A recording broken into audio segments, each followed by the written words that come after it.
সদস্য দেশগুলোর বকেয়া চাঁদা পরিশোধ না করায় জাতিসংঘ আর্থিক ধসের মুখে পড়েছে বলে সতর্ক করেছেন মহাসচিব অ্যান্তোনিও গুতেরেস। পরিস্থিতি অপরিবর্তিত থাকলে আগামী জুলাইয়ের মধ্যেই বিশ্ব সংস্থাটির তহবিল পুরোপুরি শূন্য হয়ে যেতে পারে বলে জানান তিনি। সদস্য রাষ্ট্রগুলোর রাষ্ট্রদূতদের কাছে পাঠানো এক চিঠিতে জাতিসংঘ মহাসচিব অ্যান্তোনিও গুতেরেস এ সতর্কবার্তা দেন।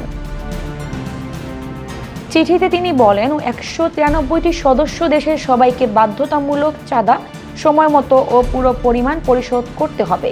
তা না হলে জাতিসংঘের আর্থিক নিয়ম কাঠামোয় মৌলিক পরিবর্তন আনা ছাড়া আসন্ন ধস ঠেকানো সম্ভব হবে না। পাশাপাশি আদায় না হওয়া অর্থ দিয়ে বাজেট বাস্তবায়ন করা যায় না বলেও জানান তিনি। বিদ্যমান নিয়ম অনুযায়ী বাজেট বাস্তবায়ন সম্ভব না হলে অব্যবহৃত অর্থ সদস্য দেশগুলোকে ফেরত দিতে হয়। এতে একটি দুধারী পরিস্থিতি তৈরি হচ্ছে, কারণ বাস্তবে যে অর্থ পাওয়া যায়নি সেটি ফেরত দিতে বলা হচ্ছে। এটা সম্ভব নয় বলে চিঠিতে উল্লেখ করেন তিনি।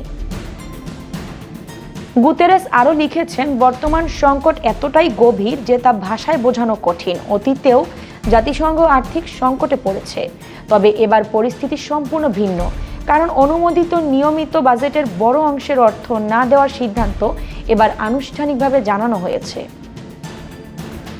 কোনো দেশের নাম উল্লেখ না করলেও জাতিসংঘের সবচেয়ে বড় দাতা যুক্তরাষ্ট্র নিয়মিত ও শান্তিরক্ষা বাজেটে অর্থ দেয়া এবং একাধিক সংস্থা থেকে প্রত্যাহার করে নেয়ার পর এ সতর্কবার্তা দিলেন গুতেরেস। তার তথ্য অনুযায়ী 2025 সালের শেষে বকেয়া অর্থের পরিমাণ রেকর্ড উচ্চতায় পৌঁছেছে, যা মোট প্রাপ্যের 77%।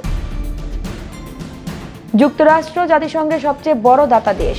প্রেসিডেন্ট ট্রাম্প অভিযোগ করেছেন, জাতিসংঘ তার সম্ভাবনা কাজে লাগাতে পারছে না এবং যুক্তরাষ্ট্র নেতৃত্বাধীন শান্তি প্রচেষ্টায় যথেষ্ট সহায়তা দিচ্ছে না। জানুয়ারিতে ট্রাম্প প্রশাসন 66টি আন্তর্জাতিক সংস্থা থেকে যুক্তরাষ্ট্রকে প্রত্যাহার করে নেয়, যার মধ্যে জাতিসংঘের 31টি সংস্থাও রয়েছে।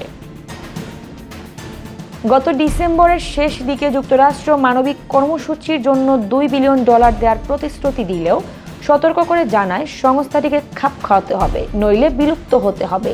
এর আগেও গুতেরেস এই পরিস্থিতিকে দেউলিয়া হওয়ার দৌড় বলে আখ্যা দিয়েছিলেন।